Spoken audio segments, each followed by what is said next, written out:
Glórias a Deus, mais um domingo juntos,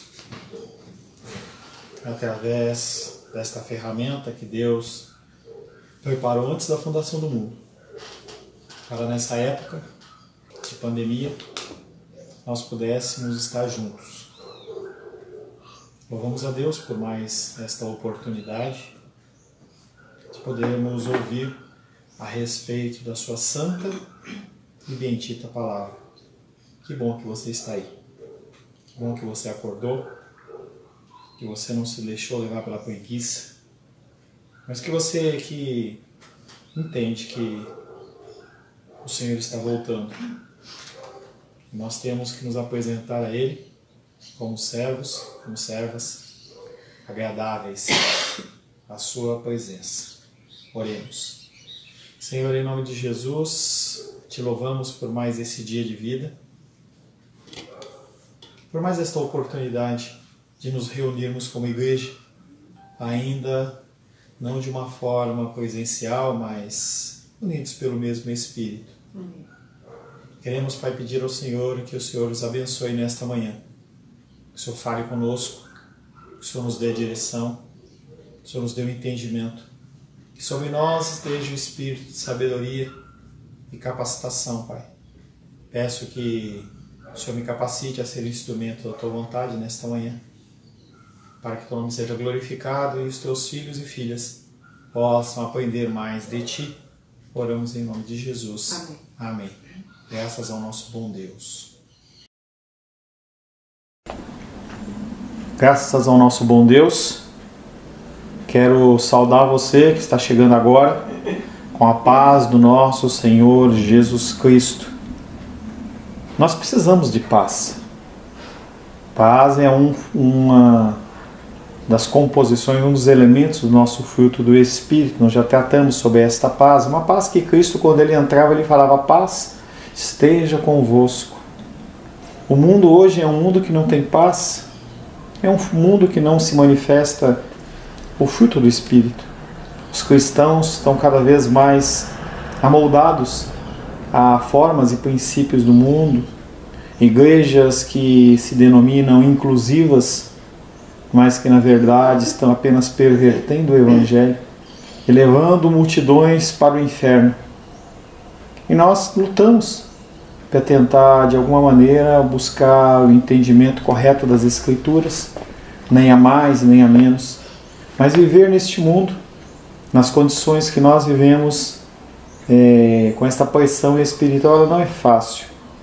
Apesar de vivermos num país abençoado, de nós não sofrermos de falta de água, não sofrermos de falta de alimento, de vestuário, moradia, não haver guerras civis, e isso já é um grande alento para o nosso Brasil, não é fácil. Não é fácil.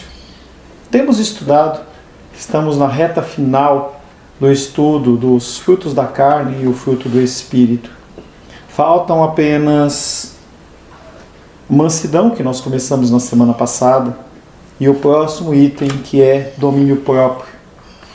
Mansidão e domínio próprio, eles andam juntos. E na semana passada nós começamos a falar sobre esta mansidão, que é a oitava virtude, ou oitavo componente do fruto do Espírito. A palavra grega para isso é prautes, P-R-A-U-T-E-S, prautes, em que é traduzido na maioria das nossas versões em português como mansidão. Falamos na semana passada que no pensamento e linguagem moderno dos dias de hoje, uma pessoa que é mansa, ela não é uma pessoa que é admirável. É admirável aquele que é forte, aquele que destrói, aquele que comanda, aquele forte. E a mansidão é colocada muito mais como uma fraqueza do que como uma virtude. Diferente do que as Escrituras nos falam. Todo aquele que é filho de Deus é manso. A palavra, para os dias de hoje, ela parece muito mais alguém que está deitado numa rede, com um capinzinho na boca, e não é bem assim que as Escrituras relatam. Repetidas vezes no Antigo Testamento, manso é o homem que goza de um favor especial de Deus, falamos na semana passada. As pessoas que são mansas, aquelas que não explodem, não são aquelas pessoas que o Senhor ele cuida de uma forma especial. A esses homens Deus revela os seus segredos. Os mistérios são revelados aos mansos, nós lemos em Salmos 25:9. Guia os homens na justiça e ensina os mansos o seu caminho. Aquele que é manso recebe a direção de Deus. De forma comum, o Antigo Testamento fala da exaltação dos mansos. Ele fala em Salmos 37:11, Salmos 37:11, que os mansos herdarão a terra. Em Salmo 76:9, Deus levanta-se em juízo para salvar todos os mansos de coração. Em Salmo 149:4, o Senhor deleita-se no seu povo e exaltará os mansos com salvação. O teu prêmio como ser uma pessoa mansa é salvação. E Salmo 147:6, nós finalizamos na semana passada falando que o Senhor ampara os humildes, mas em relação aos ímpios ele joga em terra. Então essa característica da mansidão, ela é diferente do que o mundo diz. Não, ela tem que ser buscada. Cada vez mais você tem que buscar a mansidão. Até então, nós não definimos o sentido da palavra mansidão, ou do sentido da palavra prautez. Apenas nós estamos reunindo evidências. Nós vimos lá em Números 12:3 que Moisés, ele foi chamado o homem mais manso de todos os homens que havia sobre a terra. A referência de mansidão é Moisés. Um homem que era forte, que era vigoroso, que era sábio, cheio de autoridade, cheio de conhecimento do Senhor. O homem que teve mais intimidade com Deus na face da terra, não há outro. Mesmo Abraão, não há outro. Moisés foi aquele que teve mais intimidade. Aquele que foi levado ao santo monte de Deus. E lá ficou por 40 dias e 40 noites. E toda vez que ele descia daquele encontro com o Senhor, a sua face brilhava de tal maneira que ele era obrigado a colocar um véu sobre o seu rosto, para que as pessoas não ficassem ofuscadas. O grau de intimidade que Moisés tinha com Deus nunca houve e nunca haverá, exceto a figura de Cristo, que é o próprio Deus. Nós temos gotas da presença de Deus, e tudo isso porque Moisés ele era manso. Apesar do seu deslize final, um homem que andou por quase 120 anos na presença do Senhor, sendo temente a Deus, seja enquanto junto com o faraó, seja nos outros 40 anos no deserto, lá cuidando das ovelhinhas do seu sogro, depois mais 40 anos no deserto, aguentando aquele povo em cima dele dia após dia, falando. Brincava com o Rayane ontem. Felipe passou mal esses dias aí com amidalite, e ontem sexta-feira ele foi no hospital, e ontem ele não estava conseguindo falar ainda. E eu falava assim: ei, marido ideal, né, Rayane? Você pode falar, que ele não vai gritar com você, não vai brigar com você, não vai fazer nada. Ela deu risada. Mas era essa a ação de Moisés. Ele não era um banana, mas ele sabia em quem ele cria. Moisés era considerado o homem mais manso da terra. Deus santificou Moisés com toda a sua fidelidade e mansidão e escolheu-lhe dentre todos os homens. O caráter de Moisés é o grande exemplo no Antigo Testamento. E no Novo Testamento? O que se fala no Novo Testamento dessa palavra prautez, que é a mansidão? Nós temos muito material a trabalhar dentro do Novo Testamento. Mais de 15 vezes esta palavra aparece com o sentido que o apóstolo Paulo usa de mansidão no fruto do Espírito.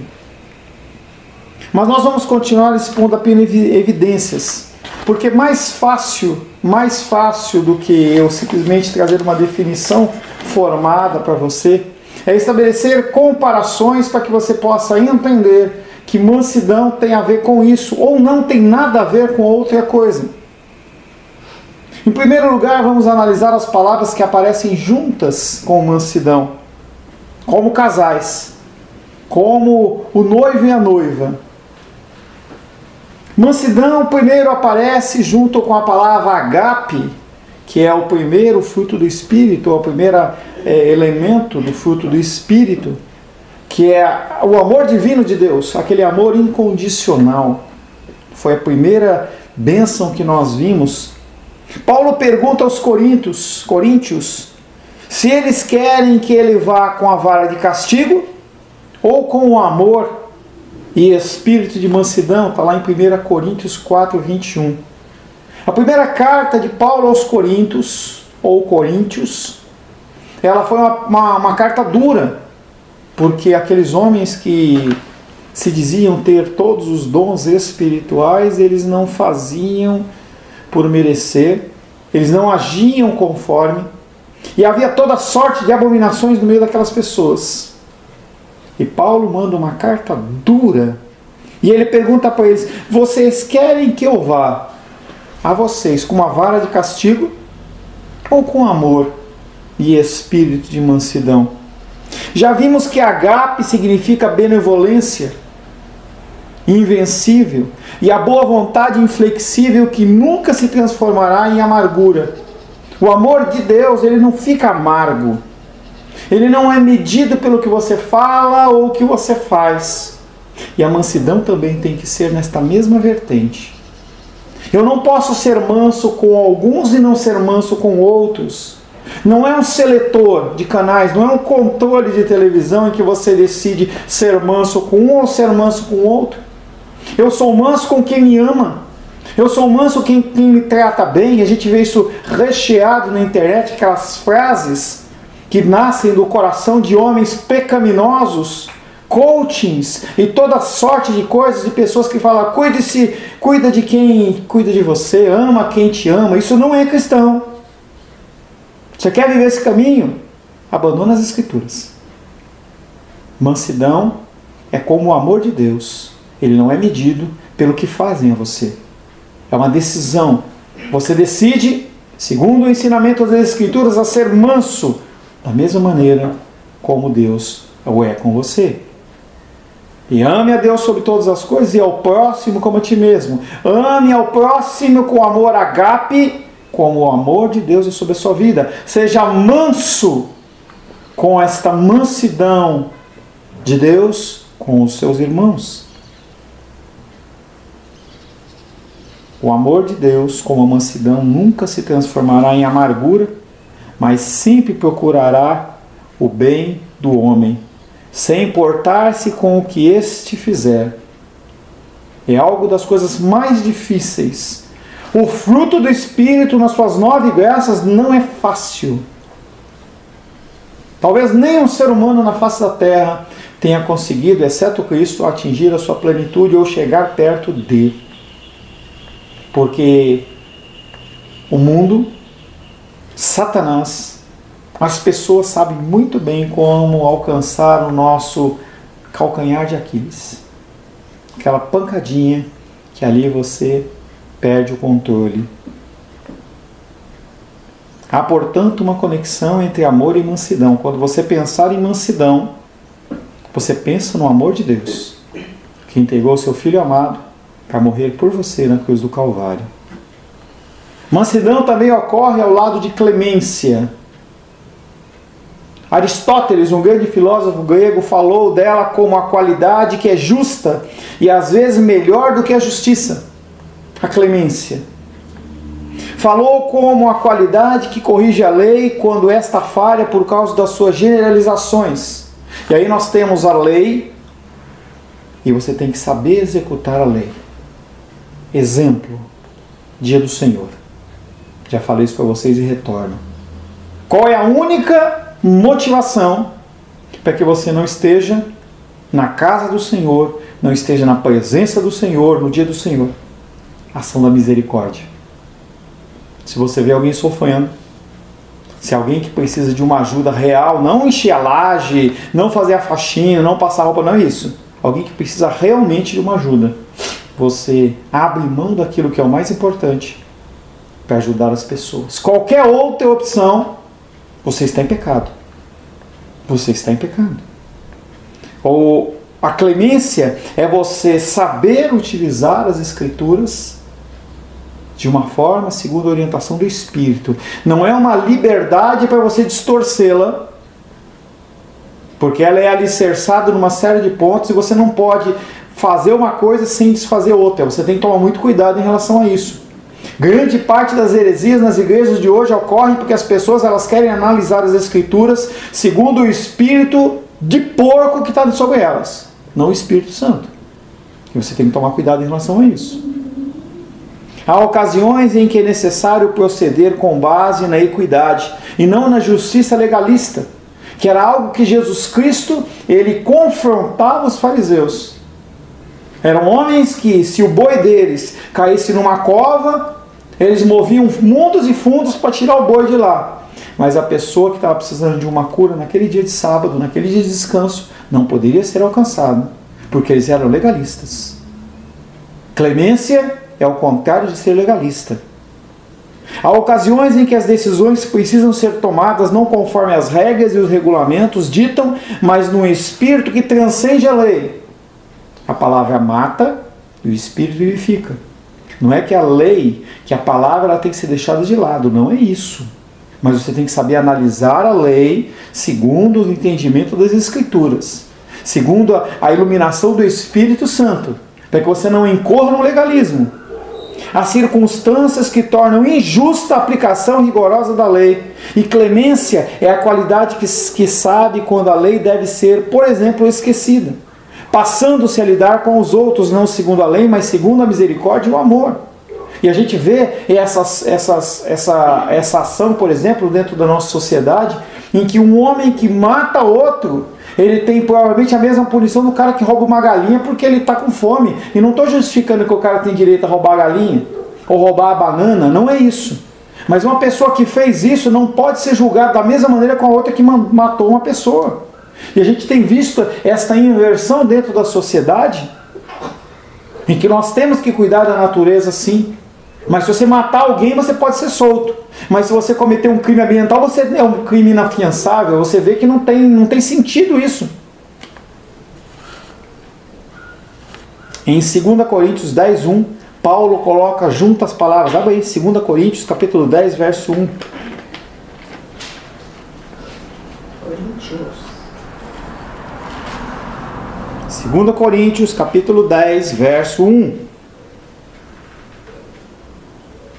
E eu mesmo, Paulo, vos rogo pela mansidão e benignidade de Cristo.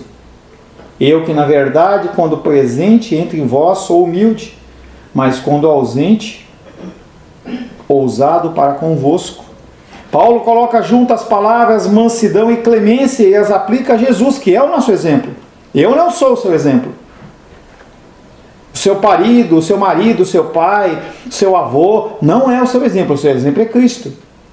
Paulo olha para a figura de Cristo e fala assim, ele é o exemplo de mansidão e clemência. Portanto, mansidão é semelhante a esta grande qualidade que reconhece que há ocasiões em que a justiça pode tornar-se injusta e que existe algo muito superior à lei. A misericórdia ela é superior à lei. Em Mateus 23, 23, Jesus exorta os fariseus, que eram dizimistas fiéis, ofertantes fiéis, e ele olha para aqueles homens e diz, eu vejo que vocês são fiéis nos dízimos e ofertas. E ele cita endo, cominho e hortelã. Mas vocês não têm sido fiéis no mais importante, que é acima da lei, a ação da misericórdia, a ação do amor. Então vocês têm que ser fiéis segundo a lei, mas vocês não podem deixar de ser fiéis segundo a direção do Espírito, sobre a coisa que é mais importante. É aquele exemplo que sempre eu dou para vocês. O dia das mulheres, o dia dos pastores, o dia disso, o dia daquilo, são importantes. Mas muito mais importante que isso é você ter um ano de abençoar a pessoa. Aquele dia não vai apagar um ano de maus tratos. Terceiro, Mais de uma vez, mansidão está associada com humildade. Bem-aventurança, bem-aventurados os humildes, porque deles é o reino dos céus. Mais de uma vez, a mansidão ela é associada com esta humildade. A humildade e a mansidão são características da vocação cristã, Efésios 4:2.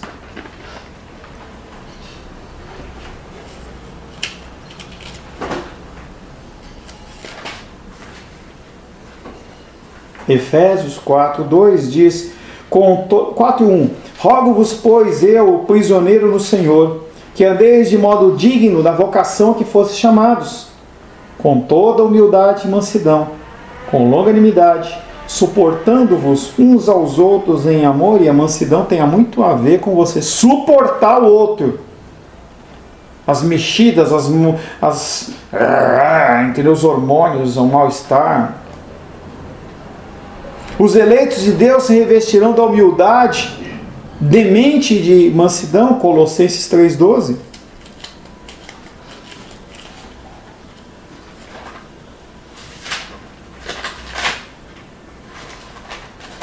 Colossenses 3:12. Revesti-vos, põe essa roupa, revesti-vos, pois, como eleitos de Deus, santos e amados, de ternos afetos, de misericórdia, de bondade, de humildade, de mansidão, de longanimidade. Mansidão, humildade, você olhar para as pessoas como se fossem mais importantes do que você. O próprio Jesus diz que ele é humilde e manso de coração. Está lá em Mateus 11:29. Jesus fala assim: eu sou humilde, eu sou manso de coração. Prautes tem a ver com a mansidão e humildade, onde não há arrogância e onde há prazer em servir. As pessoas que têm prazer em servir, elas têm ligação com esta mansidão, que tem a ver com humildade. Essa dificuldade que nós temos que ser servidos. Homens casam achando que as suas esposas são suas segundas mães e elas têm que servi-los. Isso não é o pensamento do prautes. É por isso que nós, como homens que regemos lares, que somos sacerdotes, muito mais do que ser servidos, nós temos que servir. Nós temos que estar sempre dispostos a servir. Vamos olhar agora um pouco palavras que não têm nada a ver com mansidão. Nós vimos o amor ágape, nós vimos a clemência e nós vimos a humildade, que tem tudo a ver com mansidão. O que não tem a ver com mansidão? Primeiro, ela é contrastada com o castigo severo. Nós já citamos essa passagem de 1 Coríntios 4:21, em que o apóstolo Paulo fala: vocês querem que eu vá com um castigo severo ou com um amor e mansidão? São contrastantes. Elas não são complementares, elas são excludentes.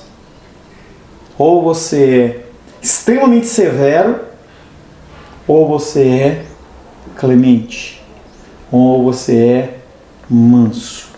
Entendendo que o manso também exorta, o manso também corrige, mas corrige de uma maneira diferente.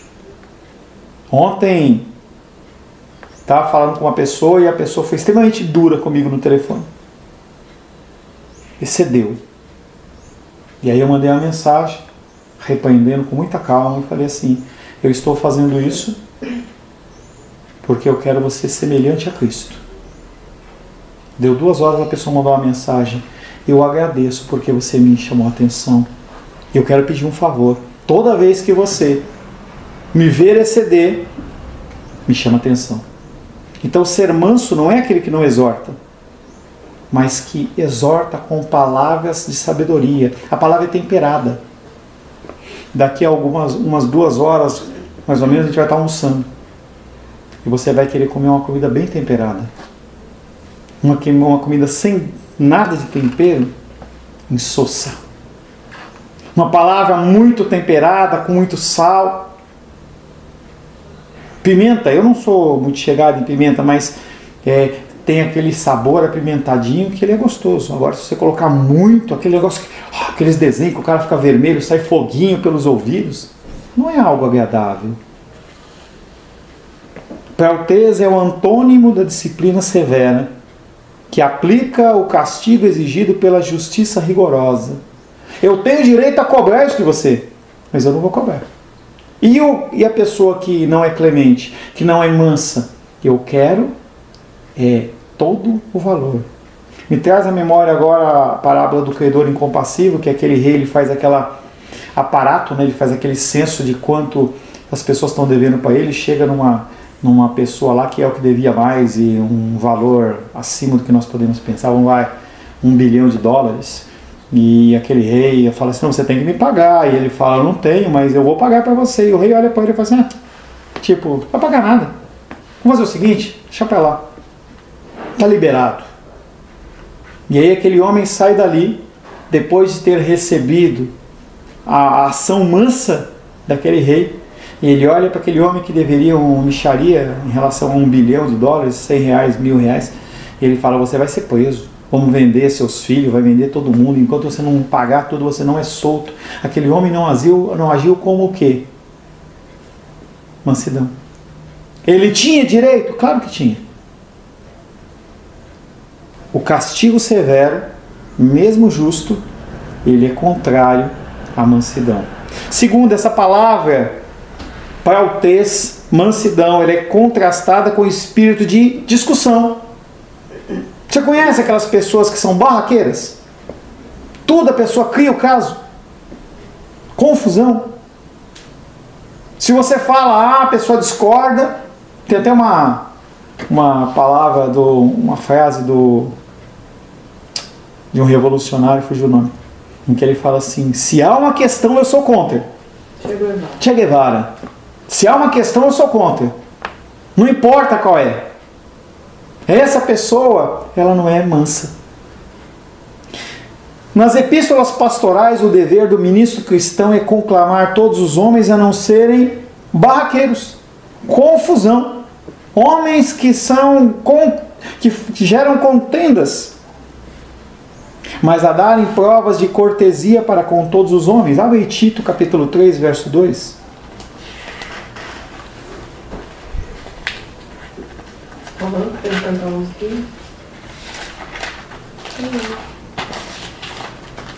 Depois de Timóteo, Tito. Tito, capítulo 3, verso 2. Tito, capítulo 3, verso 1 e 2.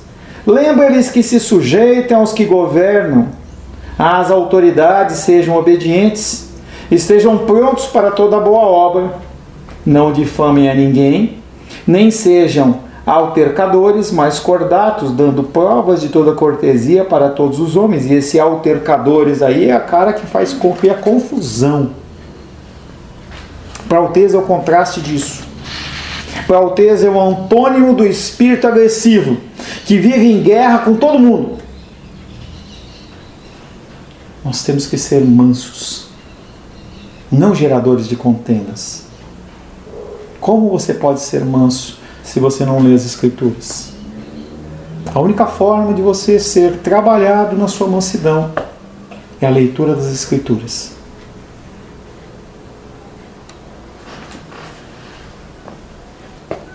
Devemos examinar agora também o papel de prautez, da mansidão, na vida cristã.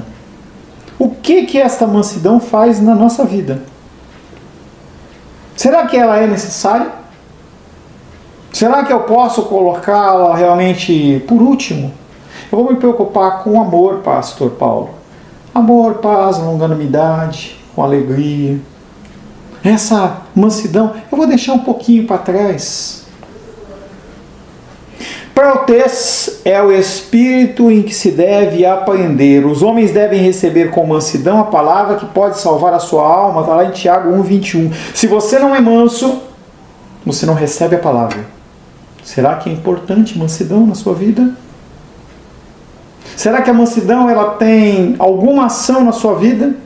Primeiro, sem mansidão, você não reconhece que você está errado ao ouvir um ensinamento e você não se corrige.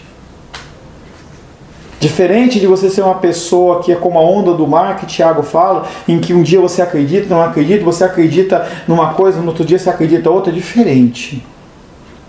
Por isso que você tem que estar ligado no Espírito. Para que quando ele falar com você realmente, você saiba que é ele que está falando. Aquele que é manso, ele ouve a palavra e aplica na sua vida. Peotez é o espírito em que o homem conhece a sua própria ignorância e com o qual é suficientemente humilde para saber que não sabe nada. É o espírito que pode abrir a mente à verdade de Deus e o coração do seu amor a Ele. Quando você vier para o culto, quando você vier para a escola bíblica dominical, uma coisa que você tem que entender no seu coração é: você tem que estar pronto a mudar. Se você não estiver disposto, pronto a mudar, para que você está aqui?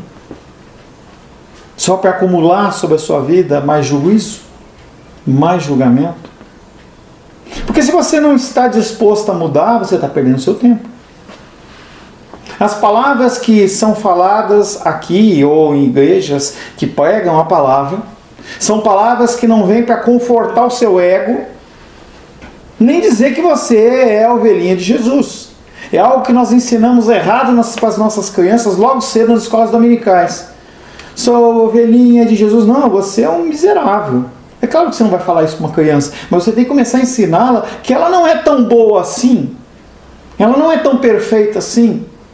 Apesar de nós sermos a pérola da criação, nós temos que entender que nós estamos muito longe da essência do que é de Deus. E se você não tem um espírito manso, você não consegue ouvir essas verdades. Você acha que o discurso é duro demais, é exagero demais. O que normalmente acontece é que as pessoas elas procuram lugares que elas possam ser massageadas no seu ser.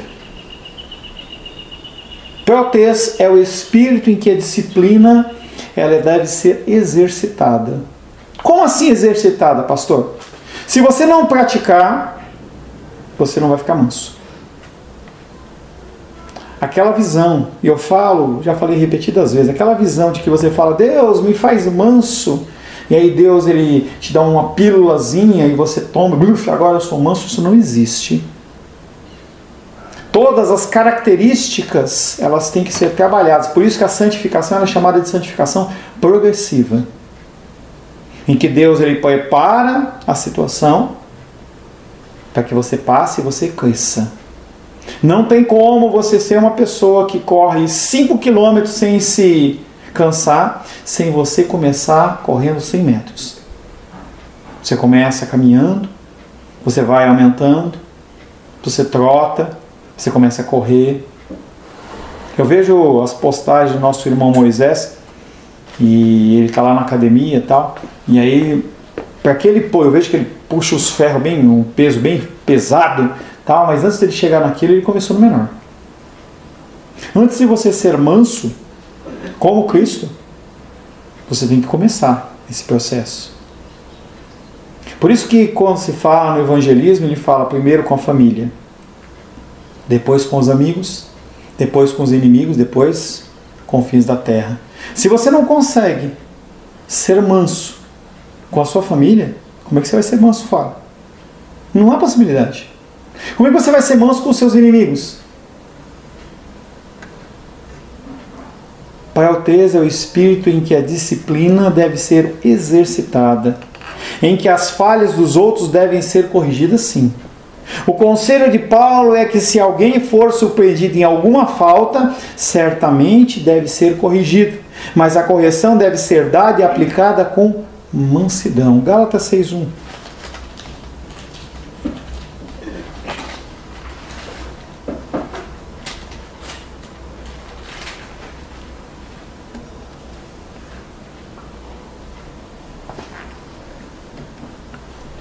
Gálatas, capítulo 6, verso 1.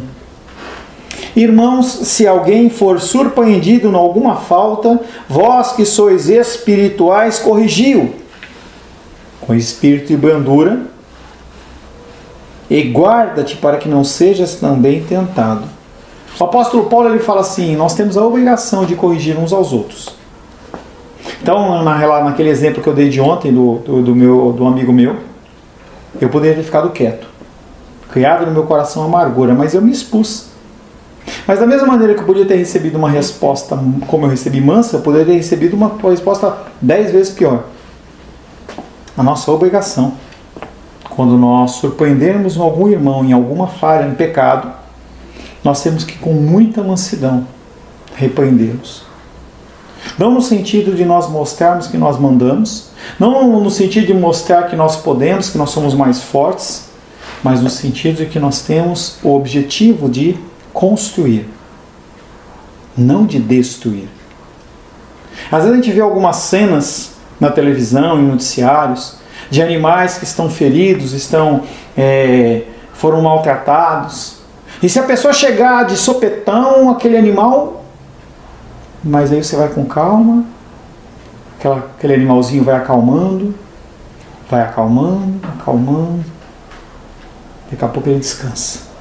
A figura do bebê está lá esgoelando, quando o bebê é colocado, em especial no colo da sua mãe, que ela ouve o coração da sua mãe batendo, ela lembra da época ainda dentro do ventre, e aí aquele tum-tum vai acalmando e a criança dorme. A correção pode ser administrada de maneira a desencorajar e levar o homem ao desespero. Você pode repreender o outro e o outro ficar desesperado. Muitas pessoas fazem isso. Eu falo a verdade e não quero nem saber. Eu que não vou ficar com isso. Pensamento destrutivo.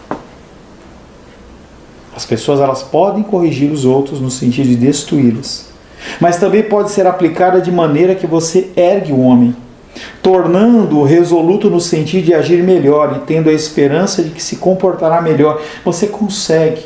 A mesma palavra, ela pode ser salgada demais ou equilibrada. Uma destrói e a outra constrói. Está faltando esta palavra de correção mansa. Peutez é o espírito que faz da correção um estímulo. Por mais que o seu pecado, o seu erro tenha sido exposto, você é estimulado a mudar. Estimulado a mudar. Peutez, mansidão, é um meio para se chegar à esperança. Com mansidão, você leva as pessoas à correção, à mudança. Jesus Cristo, ele era manso no seu falar. Jesus Cristo não gritava. Você não vê relatos de Jesus Cristo gritando, exceto aquele momento em que ele entra no templo com o chicote. Você não vê Jesus agindo de uma maneira tão dura.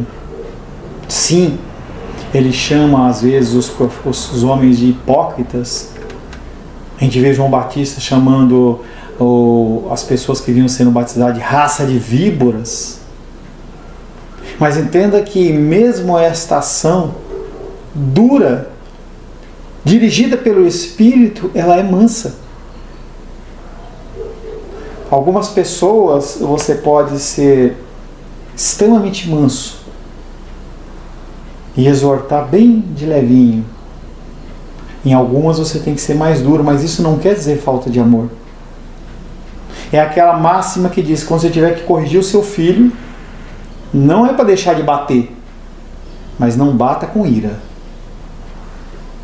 Não bata no sentido de você extravasar, não é esse o objetivo. Você pode até bater, e bater forte, mas consciente do que você está fazendo aquilo na medida. As pessoas elas têm que ser motivadas através da mansidão.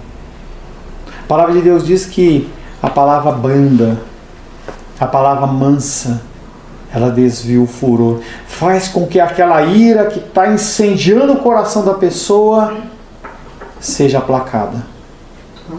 Você pode fazer diferente. Você pode começar a mudança. Não olhe para as pessoas que são mais mansas que você como um desânimo para você, mas como um motivador para que você chegue lá. Mas saiba que é um passo de cada vez. Tem uma expressão americana que fala assim, baby steps, que é passinho de bebê, pequenininho. Você não precisa ser o recordista dos 100 metros rasos, mas corre o primeiro metro. Caminhe o primeiro metro em direção a essa mansidão. Começa a analisar o jeito que você fala, como que as pessoas falam com você.